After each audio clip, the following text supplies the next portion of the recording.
National award winning makeup artist Ravi గారి మాటలు వినేద్దాము.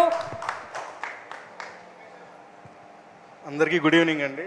చిన్న డిస్క్లైమరు స్పీచ్ స్టార్ట్ చేసే ముందు, మరి బండ్ల గణేష్ గారు అంత కాదు, కానీ రాత్రి నుంచి చాలా ఫోన్లు వచ్చినాయండి. బేసిక్గా నాకు దేవుడి మీద పెద్ద నమ్మకం ఉండదు, కానీ ఎవరి నమ్మకాన్ని ఇది చేయను.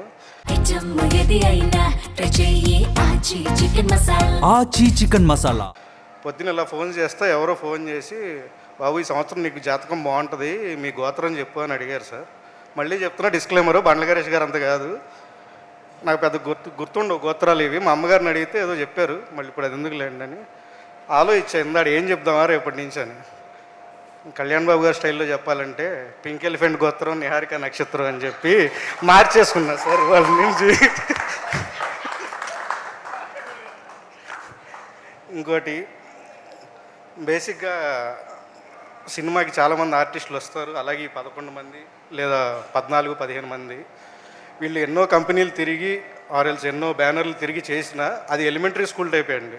వన్స్ పింక్ ఎలిఫెంట్కి వచ్చిన తర్వాత వీళ్ళు వేరే ఏ ఇన్స్టిట్యూట్కి వెళ్ళవసరం లేదు, ఏమీ చేయవసరం లేదు, పిహెచ్డీ చేసేసినట్టే. పింక్ ఎలిఫెంట్ బ్యానర్లో ఏ ఆర్టిస్ట్ అయినా, ఏ టెక్నీషియన్ అయినా సినిమా చేస్తే పింక్ ఎలిఫెంట్లో వాళ్ళకి పిహెచ్డీ చేసేసినట్టే, యాక్టింగ్ స్కూల్లో కానీ వాళ్ళు అనుకున్న దాంట్లో. ఈ కర్త, కర్మ, క్రియ అని అన్నీ ఒకటే అంటారు కదా సార్. కాదు సార్, ఇక్కడ ముగ్గురు ఉంటారు. కర్త అనేది నిహారిక గారు అయితే, కర్మ అనేది రమేష్ గారు. ఈ 15 మందిని తీసుకొచ్చి నానెత్తిని వేసింది ఈవిడ.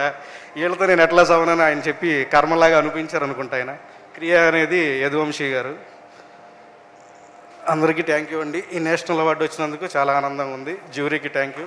అలాగే మా మన్యు రమేష్ గారికి, వంశీ గారికి, మా ప్రొడ్యూసర్ నిహారిక గారికి.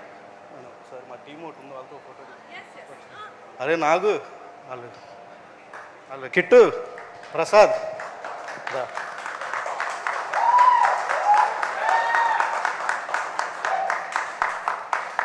బేసిక్గా నా ఒక్కడిది పేరేశారు, కానీ అందరిది అండి ఇది. అందరూ కలిసి పనిచేస్తేనే ఈ అవార్డు అనేది ఇచ్చడం జరిగింది.